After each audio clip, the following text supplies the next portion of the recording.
Many thought there might be a moratorium on heavy music in the wake of September 11th, and yet POD went on to score one of the biggest post-attack hits with the soaring anthem, Alive. For us as a band, we were grateful and humbled by it. You know, after playing so many shows, is to see like fruits of your music and how people react to it. You know, those are the things that keep you wanting to play music. Popular entertainment was back, but it was back in a whole new world. Even the lightest of pop fare was unavoidably informed by the events of September 11th. Come on, Elmo. Stay low and go. Another plane just hit. So how did we get from this? The events of September 11th have changed the world. Let us now take a moment to remember in a new spirit of unity and determination. To this. Isn't she calling me a f***ing liar? Coming up, We just trying to bring some fun back into the game, man. from hip-hop to Hollywood, American popular culture proceeds with caution. At some point, people got tired of seeing so much coverage of September 11th. But the awful events of that day continue to reverberate.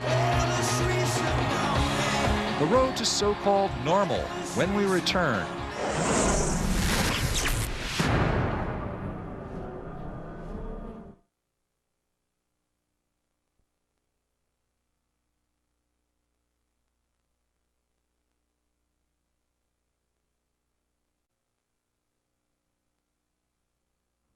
On our descent, as we were evacuating the North Tower, we, somewhere around the 18th floor, we came across Josephine. And we grabbed her, and we were helping her out. She was having trouble walking. She put us on the 4th floor inside the stairwell, and that's when the North Tower collapsed. And if not for us, she would be dead, and if not for her, we would be dead.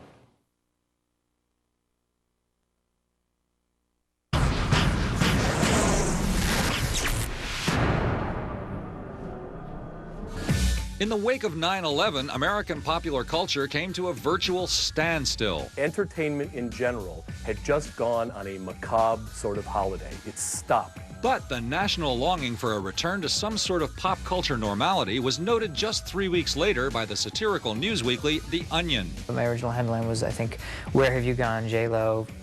You know, a shattered nation longs to care about stupid bullshit again." During those months right after, I was sort of, I think everybody was sort of on the lookout for signs of, you know, the groundhog poking its head out. I can't think of a particular moment that I actually said, yay, you know what, it's going to be okay, we're back, everything's back to normal. Actually, the people who churned out pop culture were apparently a few steps behind those who consumed it. Consider the Billboard Pop Chart, where for the 3 weeks immediately following September 11th, the #1 man in the land, well, it wasn't Lee Greenwood. September 11th, the day that Jay-Z dropped his album, The Blueprint, which was a classic album in hip-hop. It was a 5-mic album. One thing that I definitely remember was trying to escape the attacks and escape what was going on in the world, and we had this album, The Blueprint, to kind of like listen to and focus on. In the wake of September 11th, America went to war in Afghanistan. There were anthrax scares too, but a much-feared second wave of attacks didn't happen.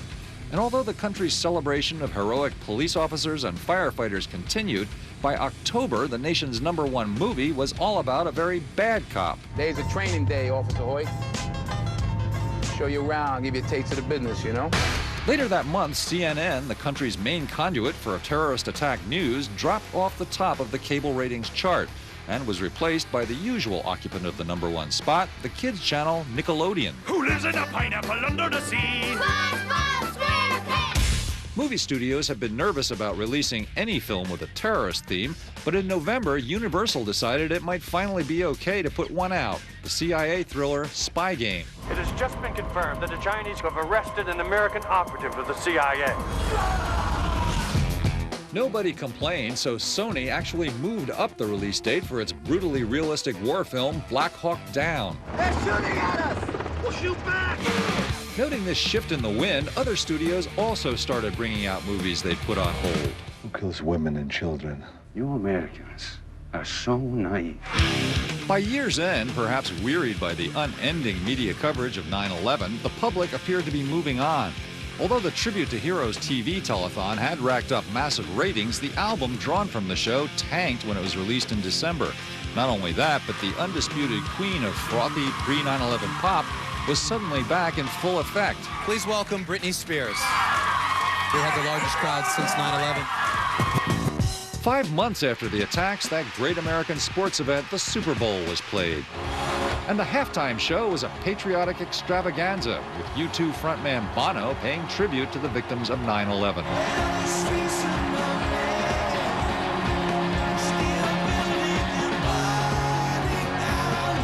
I thought it was classy and beautiful, and for me, very inspiring. The fact that they're not even like American, just seeing how deeply it affected everyone, just everyone around the world, it was really like nice to see.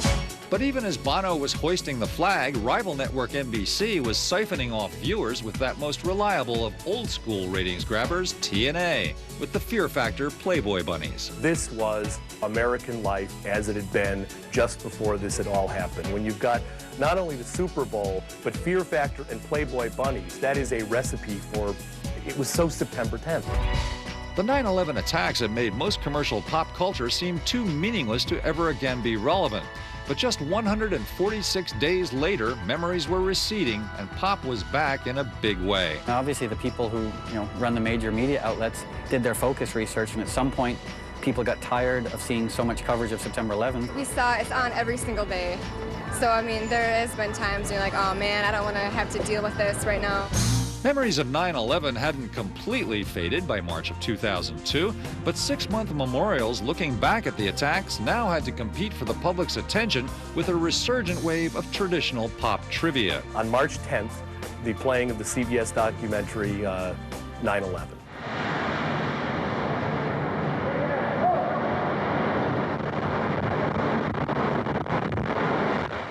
Very moving, brought us back to the heart of darkness. But that wasn't the end of the week either. A little later, March 12th or 13th, we get Celebrity Boxing, a 3-round match between Tanya Harding and Paula Jones. And then the day after that, the famous Rosie O'Donnell coming out interview. He goes, "You got 2 moms?" Parker goes, "Yeah." "Isn't that weird?" And the kid goes, "Yeah." He goes, "Why?" He goes, "Gay. Ever hear of it?" That was an absolutely stunning week that essentially tells you that all of the hyperbole, all of the big predictions simply didn't bear out. What happened? How were so many Americans able to put behind them the most devastating attack in the country's history? This was the opposite of what many celebrity thinkers were predicting in the aftermath of 9/11. Irony was dead. I care about you being alive. Sincerity was in. And I want you to care about me being alive. There were many predictions made after 9/11, but did any of them come to pass? One day, one event that's incredibly tragic, it's going to have an impact, but it's going to be slow moving.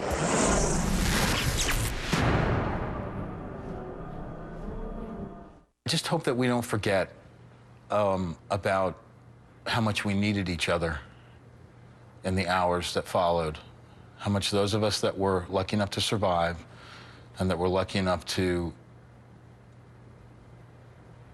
take up the responsibility as witnesses won't forget. It's incumbent upon us to remember it and to remember it well and to try to hold on to as much as we can about what we felt about it and what we feel about it now, and to tell those stories, because that's the way we keep the memories of the people alive who perished that day, and that's part of the way we move on. It's astonishing to me that a year has passed.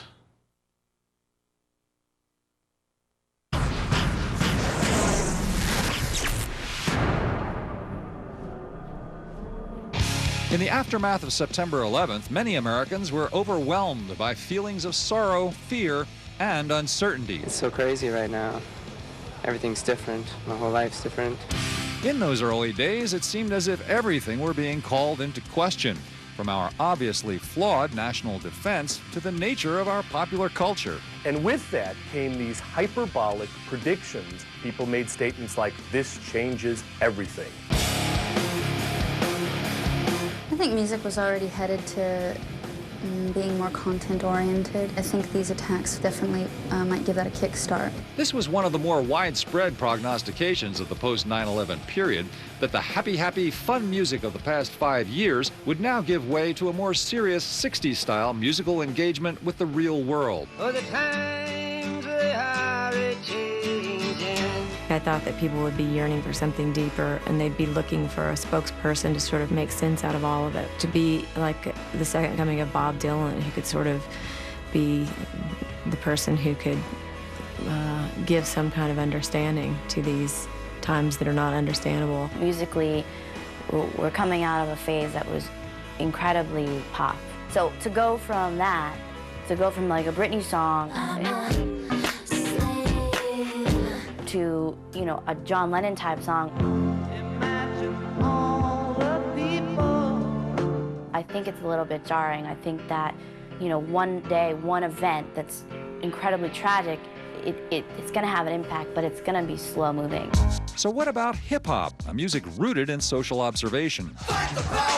Could it offer any response to the 9/11 attacks? I think that our realities are going to take control a little more in terms of what we're writing about. We definitely respect Russell's views. But, you know, that's his view. My angle was to relieve everyone of those worries, you know, kind of free our minds for a little bit. It was a very sad event, and we just trying to bring some fun back into the game, man. We were looking to artists, more conscious artists like Dead Prez, to step up and kind of, you know, be our voice. It's bigger than him. They just didn't have the power behind them to do that. And I think what we needed as a community was to have our, you know, big artists, to have our Jay-Z's saying something. I love girls, girls, girls, girls. To have like our Puff Daddies like going out there. If they're not gonna address it, you know, then it kind of goes away. I think hip-hop hasn't changed because the artists haven't made an effort to change it. If you had more conscious people running the labels or whatever, you know what I mean, it'd be real different. It wouldn't be like that, you know, but we don't got too many people that's conscious, that's up there on top speaking the truth. Possibly the most striking prediction came from Vanity Fair editor Graydon Carter, who declared that our new post-9/11 reality meant the end of the age of irony. One could argue that since the early 80s, irony has been kind of the major form of communication in America. I work 1 hour a day, 5 days a week. That adds up to 28 days a year. You know what? 28 days a year. You know what? I could be president. After you have completed the act of making sweet, sweet love, get Will a one-way ticket back to Homoville before he gets too comfortable in Gina Heights. It's that elbow in ribs, tongue-in-cheek, Chandler Binging of the way we talk. Guys, guess what? Okay, the fifth dentist caved, now they're all recommending Trident? Which is that you never really say what you mean, so you're never really vulnerable for having said it because you can always see it as a joke. Why would our nation be at war with Islam? If you read the Quran, as I do almost constantly. The idea that irony would die after September 11th made a good deal of sense back there. That any time you had something this serious, you would be shocked into a new degree of sincerity and earnestness. Case in point. I care about you being alive, and I want you to care about me being alive. Irony didn't die, of course. It never even caught a little cold. Now that the Taliban is gone, Afghani men are lining up at barbershops and shaving their beards off as a sign of freedom. Unfortunately, most of them are saying, "Make me look like AJ." Overall, I think comedy has dealt with it much better than other art forms have. I think September 11th has inspired greater comedy than it has music, for example. The whole anthrax thing had people going. Remember, they said, "Don't open your mail." Why? There's white powder in envelopes.